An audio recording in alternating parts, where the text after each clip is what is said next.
change. You never fail, oh God. True are your promises. True are your promises. You never change. You never fail, oh God. So we raise up holy hands to praise the Holy One who was and is to come. Yeah, we raise up holy hands to praise the Holy One who was and is to come. Wide is your love and grace. Wide is your love and grace. You never change. You never fail, oh God. So we raise up holy hands to praise the Holy One who was and is to come. Yeah, we raise up holy hands to praise the Holy One who was and is to come. You were, you are, you will always be.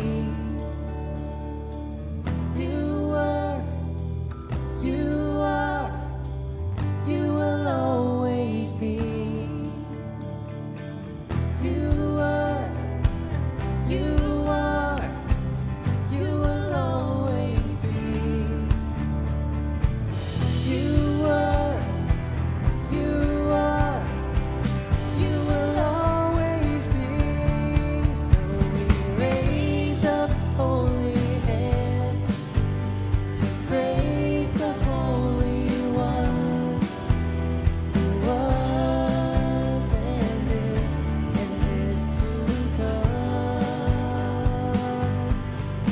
Yeah, we raise up holy hands to praise the Holy One who was and is to come. Who was and is to come. And I will give you all my worship. I will give you all my praise. You alone I long to worship. You alone are worthy of my praise.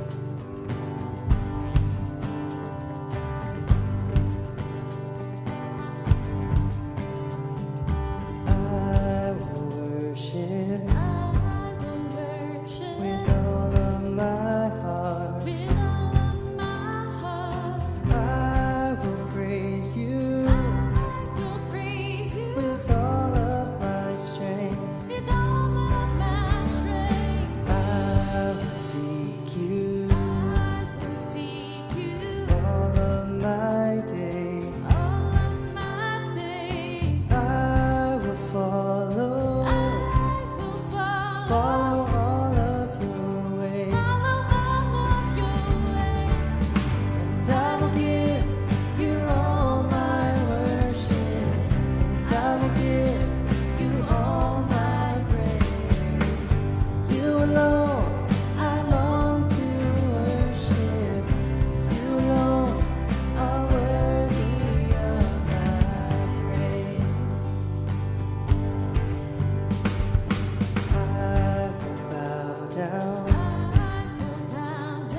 hail you as King. I will serve you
fight.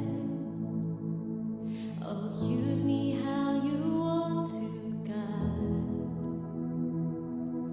Have your throne within my heart. I hear you call.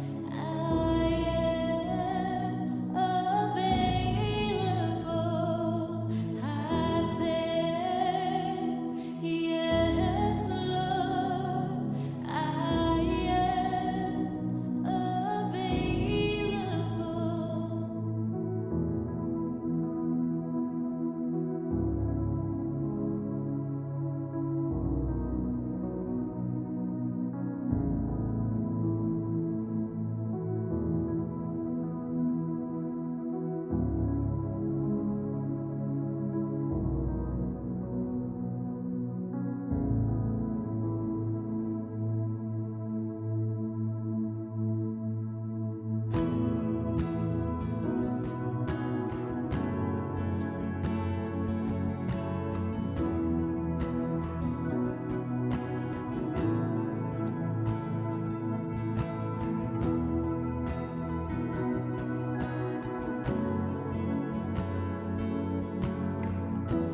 altogether wonderful to me.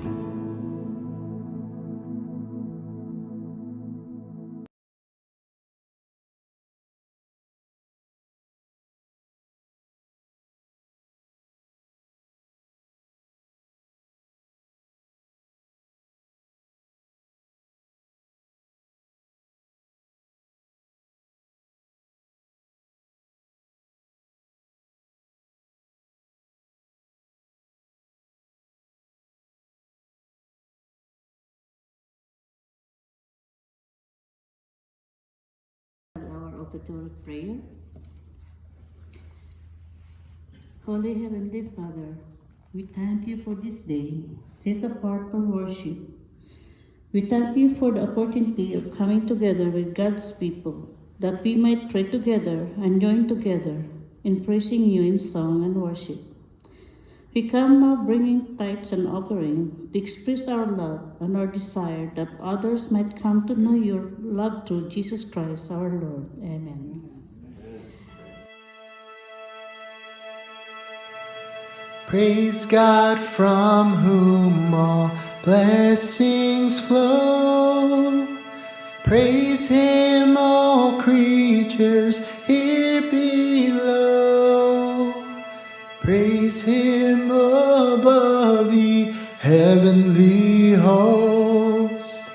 Praise Father, Son, and Holy Ghost.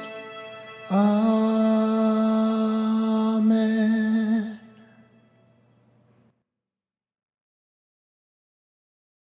Our scripture reading John 14, verse 15 and 31. If you love me, keep my commands.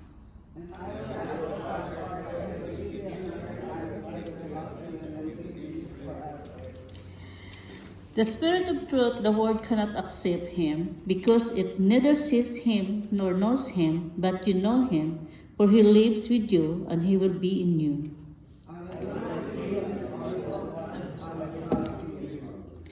Before long, the world will not see anymore, but you will see me, because I live, you also will live.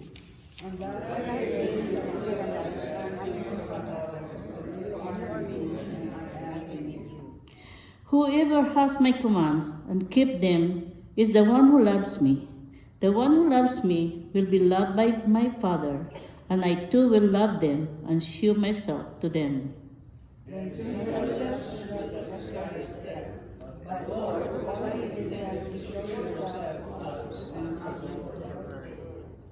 Jesus replied, anyone who loves me will obey my teaching.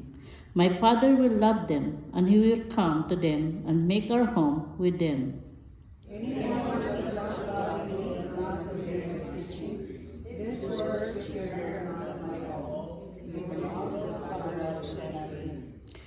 All this I have spoken while still with you.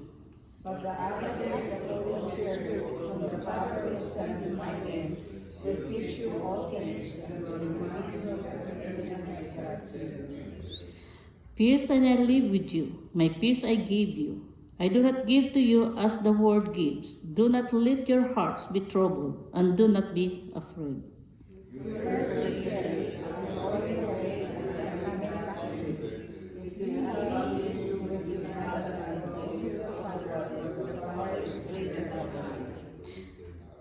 I have told you now before it happens, so that when it does happen, you will believe.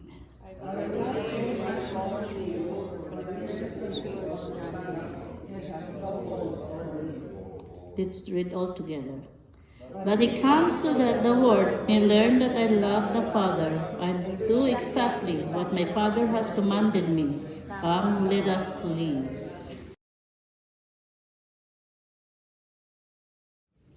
Just like what's in the program,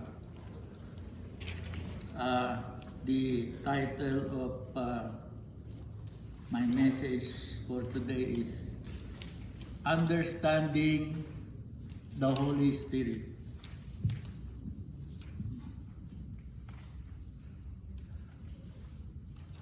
As an introduction, one pastor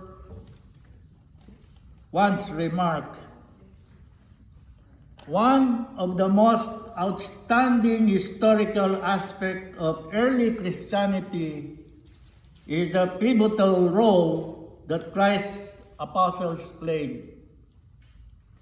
And within their lifetimes, they had taken the teachings of Jesus to the four corners of the world and converted at least tens of thousands of souls.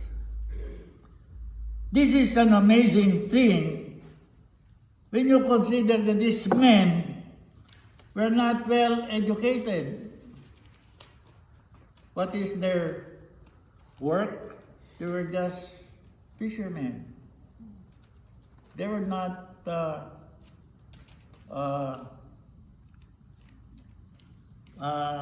Jews who studied the Bible, just like the Pharisees and the Sadducees, nor even possess great oratorical powers.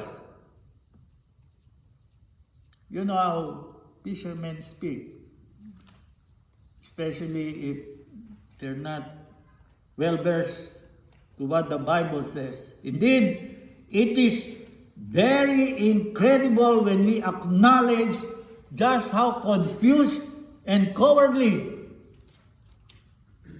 they were before Jesus' departure to ascend to the Father's right hand. And so Jesus ascended to heaven, and what happened to the apostles? I ask you, what do you think was responsible for their transformation and success? I tell you, the resurrection of the Lord surely emboldened them. That's like what we should do. However, their change and transformation can primarily be traced to the work of the Holy Spirit in their lives and ministries. That's how important is the work of the Holy Spirit in the lives of His people. So let me ask you, do you too have the Holy Spirit dwelling in you? Just like what the apostle said? I tell you, Apostle Paul is very clear when he teaches us in Romans 8:9, saying, now if anyone does not have the Spirit of Christ, he is not his. So if you don't have the Spirit of God in you, you don't belong to the kingdom of God. In short, if you have never received Jesus as your Lord and Savior, the Holy Spirit cannot dwell in you. And this means you cannot enter the kingdom of heaven someday. Actually, that's my problem with my sister who passed away just several days ago. I have always tried to tell him about salvation through Jesus Christ, but she's confused. And most of the people are like that. But if you repent and receive the Lord Jesus first in your heart, it is only when you do this that you can begin to fully understand the work of the Holy Spirit in your life. Most of my brothers and sisters, they know only the work of the Holy Spirit when they do otherwise they don't know what the Holy Spirit can do in one's life. I tell you, it is only the abiding presence of the Holy Spirit in you that can provide the constant assurance that you are a child of God, beloved of the Heavenly Father, and kept eternally in the inviolable circle of His love. So before we continue, let's first pray. O Lord, our God, we thank you for this time that we are once again gathered here in this church, and Lord, to worship you and to hear your word. And we pray that, Lord, you will teach us and make us understand what your work here on earth is. And we pray that you will always be glorified in our bodies and in our work here on earth. Thank you, Lord, in Jesus' name. Amen. Okay, we go now to the main message, and we will have to open our Bibles to find out how the Holy Spirit works in our lives. And the first part of the message is the Holy Spirit. If you have your program with you, the Holy Spirit as He is presented to us on the pages of the Old Testament. And the first point here is that the Holy Spirit in creation, which is found in Genesis 1:1-2. It says here, in the beginning. This is the first verse in the Bible, so you must always be mindful of this. In the beginning, God created the heaven and the earth was without form and void, and darkness was upon the face of the deep, and the Spirit of God moved upon the face of the waters. You can note here, in the beginning, God. Only one God, without S. But this is a mistranslation. Do you know what is written actually originally in Hebrew? Bereshit bara Elohim. Elohim.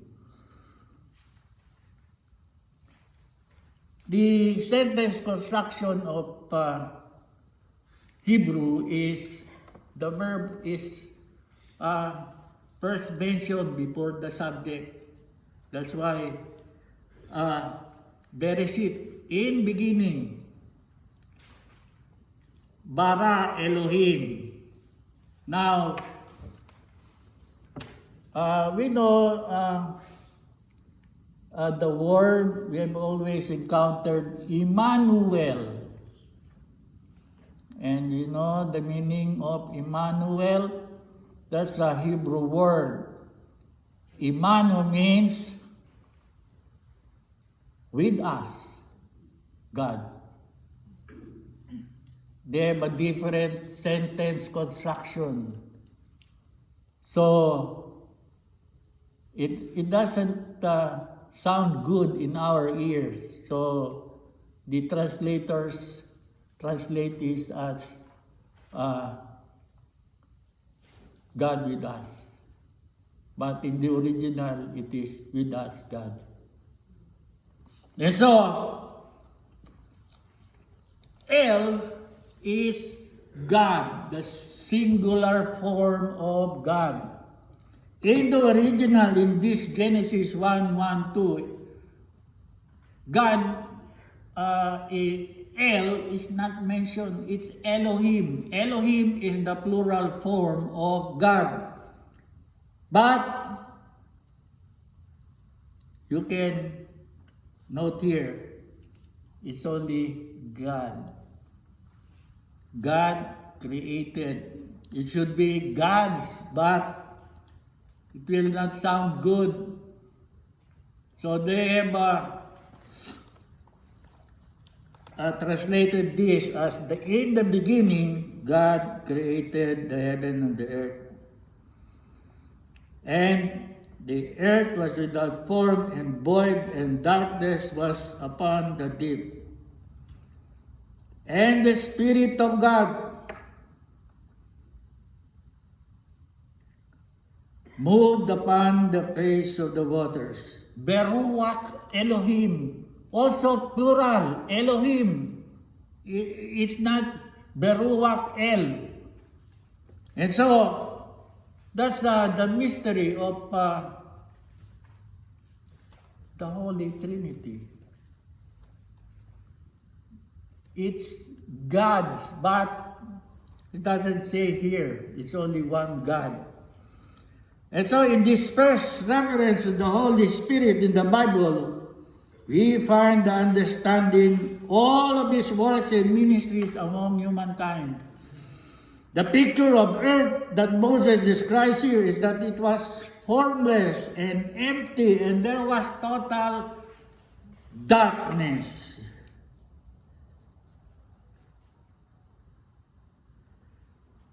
Be haaretz, tohu wabohu, formless and empty.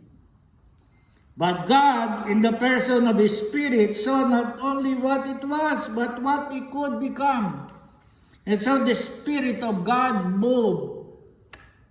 Beruach Elohim, merakepet, alpenei hamayim. Something started to happen because of the Holy Spirit. Thus, in the midst of death, darkness, life began to stir. And that's what the Holy Spirit did at first. And then after the creation, the Holy Spirit did not retire. All throughout the pages of the Old Testament, we read of events in which the Holy Spirit came upon men and women to continue the carrying out of God's plan and purpose. And through His Spirit, God came upon certain men in the Old Testament, such as Joseph, Joshua, Gideon, Samson, Saul, and David, among others. But you know, they were filled with the Holy Spirit at certain times only, and only for certain duties, unlike in the New Testament, where the Holy Spirit dwells permanently in the believers. So once you are born again, the Holy Spirit will dwell in you until God takes you with Him. And so, let me ask you, who was the first person who was filled with the Holy Spirit in the Bible? Do you know who he is or who he was? It was Bezalel. Maybe it's the first time you've heard about Bezalel. In Exodus 31, 1-5, it says, "And the Lord spoke unto Moses, saying, See, I have called by name Bezalel, the son of Uri, the son of Hur." Maybe it is Ben-Hur. I don't know if you watched the movie Ben-Hur, but maybe it's Ben-Hur. Of the tribe of Judah. You know, if you translate, if you want to read Hebrew, you can read it like Tagalog. No long A, no long E, no long A, E, I, O, U. So you can read this like in Tagalog. And so, and I have filled him, Bezalel, with the Spirit of God in wisdom, in understanding, and in knowledge, and in all manner of workmanship, to devise cunning works, to work in gold and in silver and in brass, and in cutting of stones to set them, and in carving of timber to work in all manner of workmanship. Did you get it? I have filled him with the Spirit of God in wisdom. Anybody of you would like to have wisdom? Godly wisdom? In understanding and in knowledge? Is the Holy Spirit who will give this to you. And so it was him, Bezalel, together with Oholiab, who built the tent of meeting, including the ark of testimony.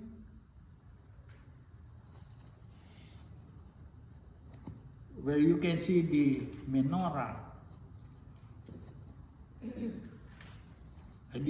I have another one with the Ark of the Covenant. You know what's in the Ark of the Covenant? 10 Commandments. The Ark, the Aaron's rod, and what? The manna, which did not, continued to be fresh and was not defiled. And so it was Bezalel together with Oholiab who built the Ark of the Covenant, the temples, the tables, the lampstand, this one, and the altar. You know, in the temple, there are 2 altars. You know, what are they? The first is when you go first to the temple, you get to see the altar of sacrifice, altar of burnt offerings. So when some of you maybe you believe before, if you sin against God and you violated any of the 10 Commandments, you have to present an animal sacrifice before you can be forgiven. You have to kill a sacrifice, and what the high priest does is get the blood and pour it on the tabernacle before the Holy of Holies and the holy place. So, what about today? There's no temple. How can you be forgiven of your sins? The temple was destroyed 2 times. First, during the time of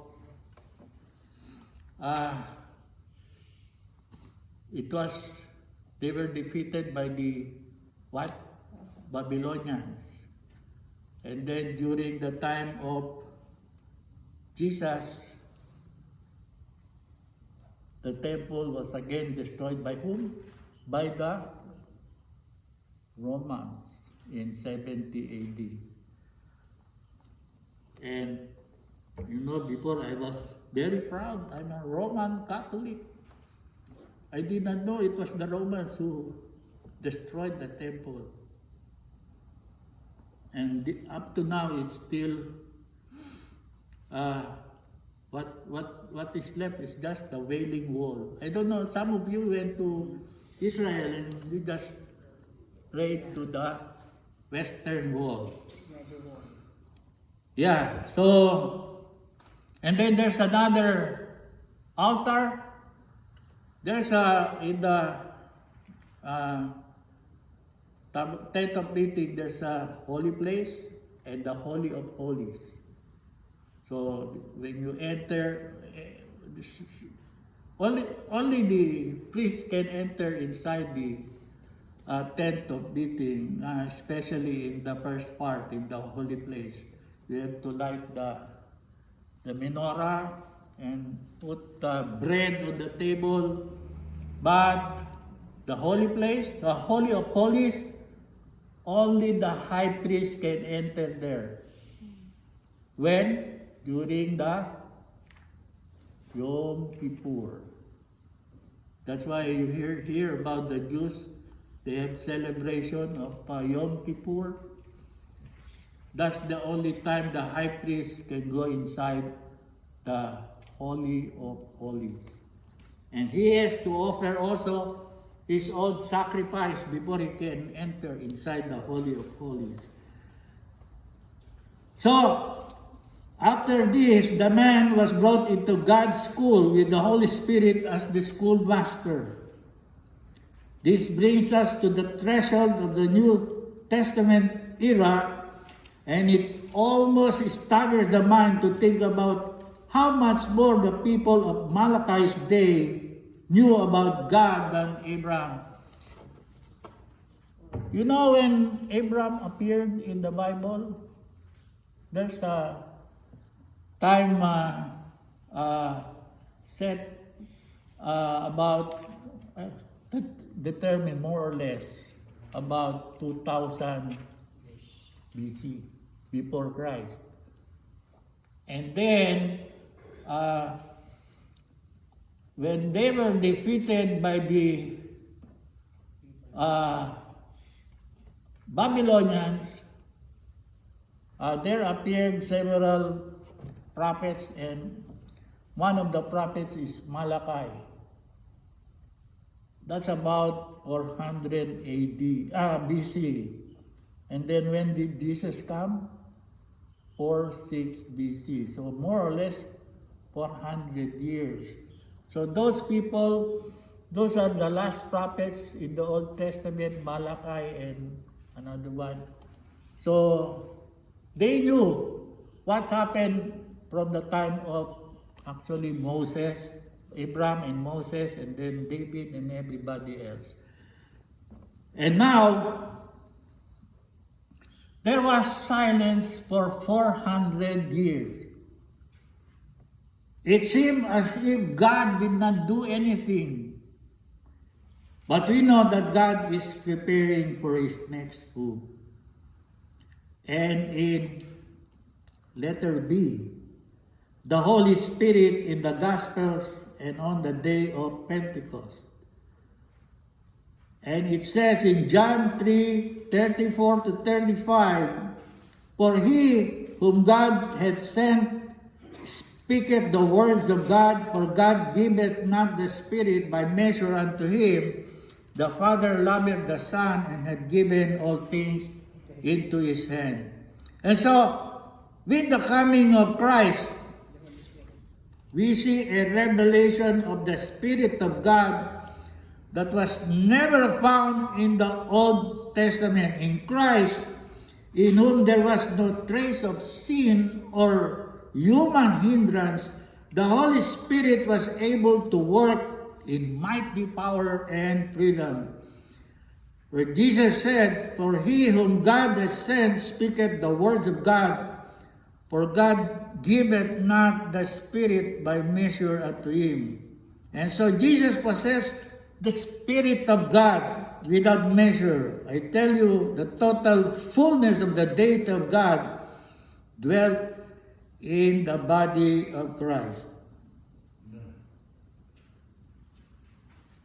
Some interpret this verse to mean that God gives the Spirit without measure or generously or boundlessly to Jesus. In the Old Testament, some people such as prophets, judges, and others were given the Spirit of God for a limited time only. But Jesus is the Spirit of God continuously. You know what Matthew 3:16 says?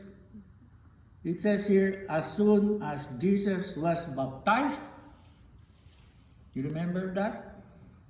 He went up out of the water. At that moment, heaven was opened, And he saw the Spirit of God descending like a dove and alighting on him. You know, why did the Holy Spirit descended like a dove and alighting on him? You know why?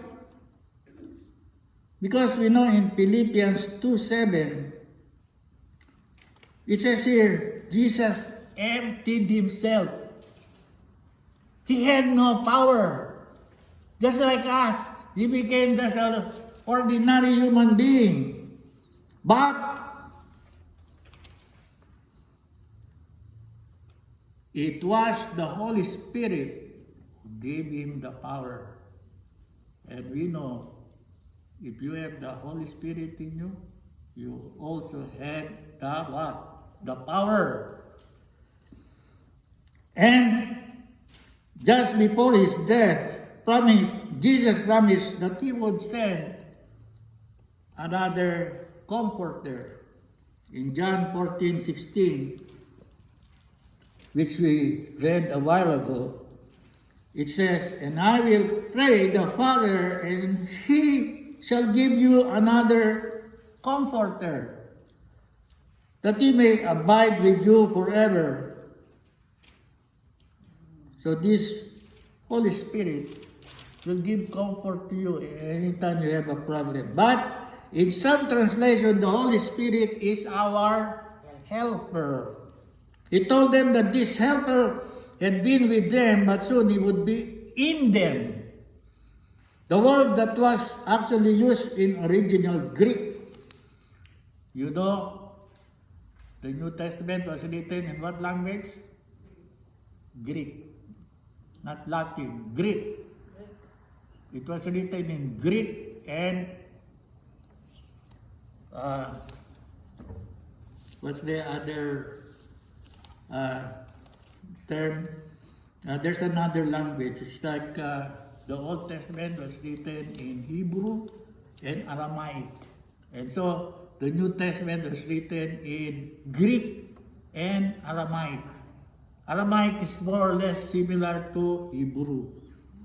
They have the same 22 letters in their alphabets. And so,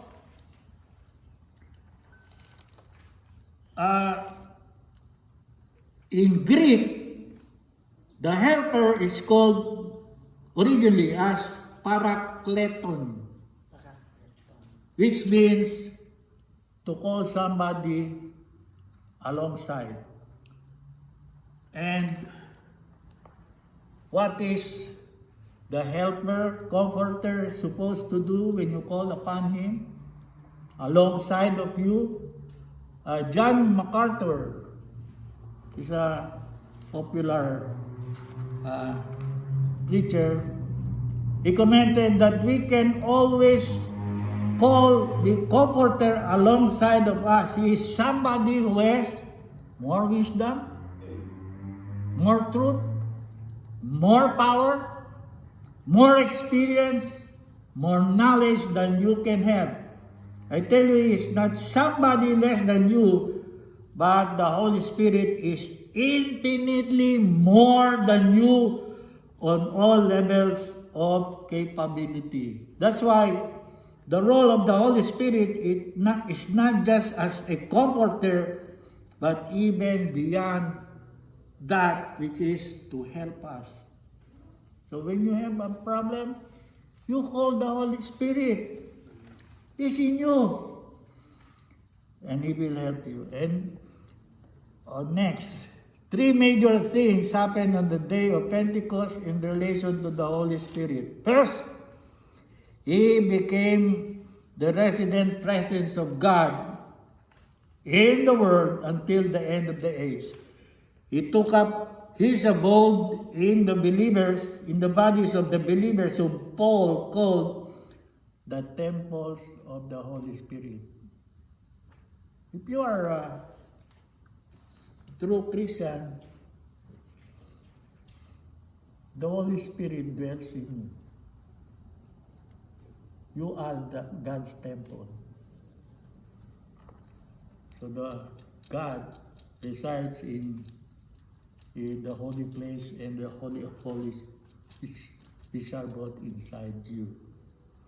In 1 Corinthians 6:19 it says, what?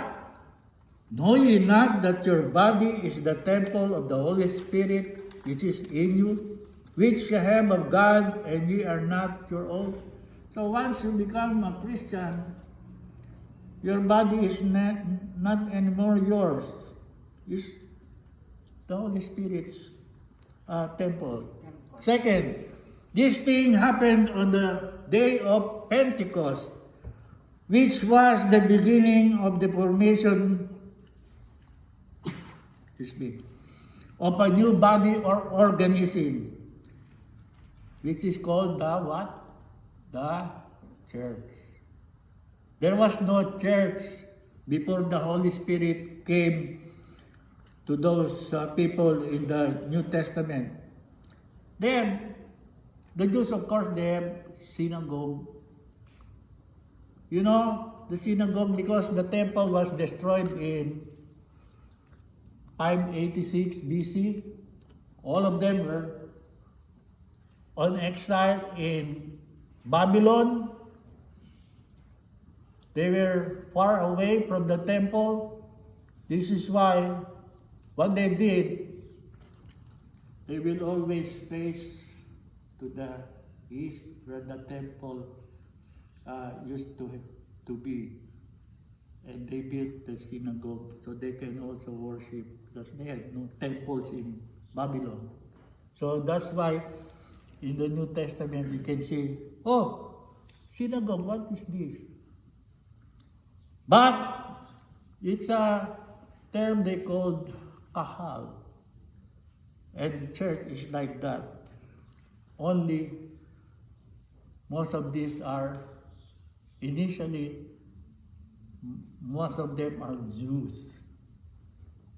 Later on, Gentiles was included, because before they didn't know that Gentiles will become the people of God also, will become children of God also. And so, we know that in Matthew 16:18, Jesus said, I say unto thee, that thou art Peter, and upon this rock I will build my church, and the gates of hell shall not prevail against it. And you know, when was this fulfilled? When Peter preached on the day of Pentecost to the Jews dwelling in Jerusalem, who were devout men out of every nation under heaven. That's in Acts 2:5. And what happened was that when the day of Pentecost was fully come, they were all with one accord in one place, and then suddenly there came a sound from heaven as of a rushing mighty wind, and it filled all the house where they were sitting, and there appeared unto them cloven tongues like as of fire, and it sat upon each of them, and they were filled with the Holy Ghost, and began to speak with other tongues, and the Spirit gave them utterance. And how many of these men were filled with the Holy Spirit? Answer, about 3,000 souls. That's in Acts 2:41. And so on the day of Pentecost, the church was officially born. How? When the men were filled with the Holy Spirit. And so you can only become a member of the church when the Holy Spirit comes also to you and fills you. Most of us, before, when we were not Christians yet, we thought you can become a member of the church by being baptized even you were still a baby. Some of you were like that before. Why? Because the baby cannot know yet how to repent and receive Jesus. They didn't have the the mind to do that. And so, we thought you can become a member of the church by being baptized as a baby. But that's not what the Bible says. And they always, I'll mention Roman Catholic. So it was founded by Apostle Peter. But Peter died when? They say in about 70 AD. And the Roman Catholic, as a church, was declared by Emperor Theodosius in 380 AD. 380 years after the death of Jesus Christ, more or less 350. And by that time, Peter was already dead. He died in 70 AD, more or less. And so, the Holy Spirit empowered believers to witness, to share boldly with others the reality of their faith in God. Acts 1:8 says, "But ye shall receive power after the Holy Spirit is come upon you, and ye shall be witnesses unto me, both in Jerusalem, in all Judea, and Samaria, and to the uttermost part of the earth." So, if you are a born-again believer, you have the power in you to share the gospel of salvation to everyone, everywhere. Because why? The Holy Spirit is in you. He's the one who gives us the power, just like what it says in Acts 1:8, "But you will receive power." So we have the power. And what is the power of the Holy Spirit? The Bible, the Word of God. And this is why you have to know and study the Word of God. It is the sword of the Spirit. And even Jesus Christ, when he was tempted by Satan, what did he say? It is written. Written where? In the Bible. That's what he was using. He was using the Bible to fight against Satan. Kihakatub. It is written. And so, we go now to the Holy Spirit's ministry in the epistles of the present day.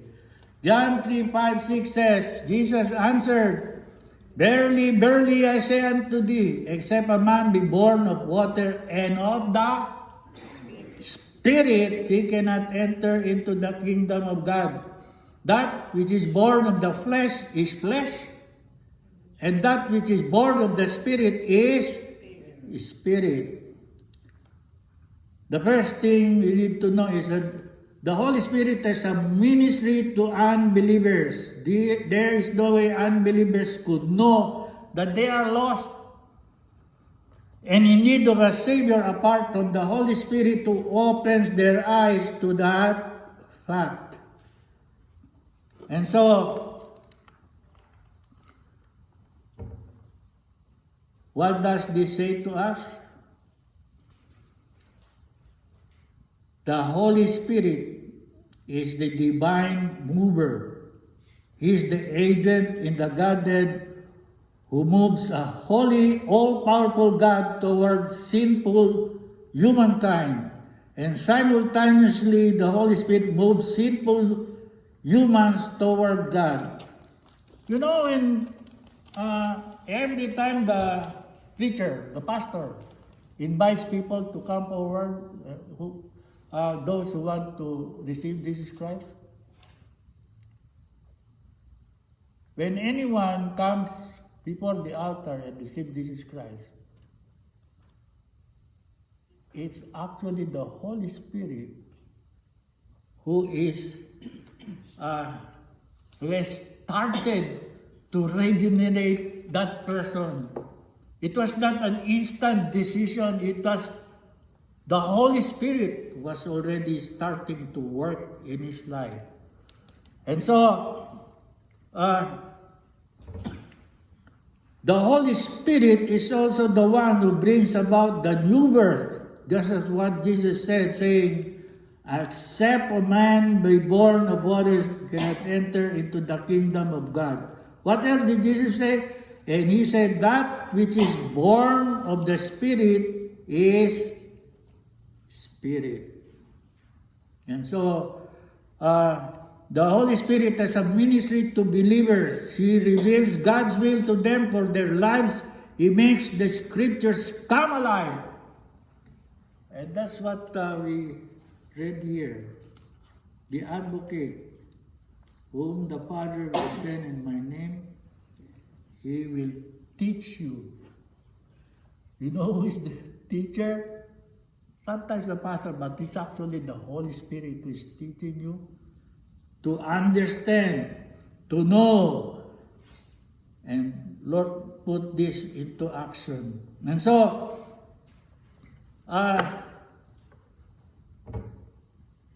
he makes the scriptures come alive and speak to their hearts. He works through believers' consciences to reveal the truth to them and to help them make right decisions. You know, when you are not a Christian yet, you don't have the Holy Spirit, what tells you what is the right thing to do? Or a conscience. So everyone has a conscience, but not everyone has a Holy Spirit in them. The conscience may be what is right for me is good for me. No, but the Holy Spirit will teach you what God wants you to do. Do you know what goes to God when you die? It is your spirit. Do you know what does Ecclesiastes 12:7 say? It says, then shall the dust return to the earth as it was, and the spirit shall return unto God who gave it. And so, if you have never been born again, you have no spirit residing in you. You only have body and soul. And so what will go to heaven? Nothing. You stay in your tomb. And your spirit goes to what they call Hades or Sheol. Before, in Luke 16, you can study that. The old man and the poor man. And, you know, before there used to be a big chasm, their compartment for those who are saved and those who are not saved. When Jesus ascended into heaven, the upper compartment, those who received Jesus Christ as their Lord and Savior, or those whom God saved, they went with Jesus in heaven, but only their spirits. And the reason why we're waiting for the second coming is for us to get also our bodies. So our bodies, if it's already dead, will come alive and go to where? Heaven. Heaven. We go to heaven. And so, if you have never been born again, you have no spirit residing in you, you only have your body and soul, is why you have to be born again. That's what Jesus told Nicodemus. Nicodemus was a member, he's the top guy in the Sanhedrin, which is the Supreme Court of that time. And surely he knows the Old Testament from cover to cover. Old Testament only. And so it is not enough that you know some of the Bible verses. I tell you, you have to be born again in order for you to go to heaven when you die. Conclusion. Lapit na. My friends, if you say that you are a Christian, then it means the Holy Spirit is dwelling in you to guide you, to counsel you, even to protect you. What does the Bible says in John 2:44? He who is in you is greater than he who is in the world. Do you believe that? Yes. You are greater than Satan. Why? Because the Holy Spirit is in you. The only problem is if you want to obey what God says in His Word. And so, I tell you, it has been the design and strategy of Satan from the beginning to distort the truth about the Holy Spirit that is revealed in the Holy Scripture. The result has been that the teaching concerning the Holy Spirit has been subjected to everything from bizarre emotionalism and intellectualism. But you can stop Satan by using the sword of the Spirit. And the sword of the Spirit is the Word of God. This is why we should not neglect the vital ministry of the Holy Spirit in us. Where is God the Father? Where is He? He's in. How about God the Son? Where is He? Heaven. Who is here on earth? The Holy Spirit. And so, you can always call on the Holy Spirit to protect you, to help you in everything you need. This is why we need to follow and obey Him so we can always experience victory in our lives. What we need to do is to follow what Ephesians 6:18 says, praying always with all prayer and supplication in the Spirit. Yes. That ends our message for today.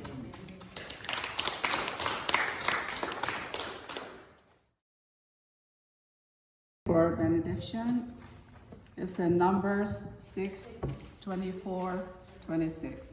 Now may God bless you and keep you. May His favor shine upon you, and may He grant you peace. Numbers 6:24-26.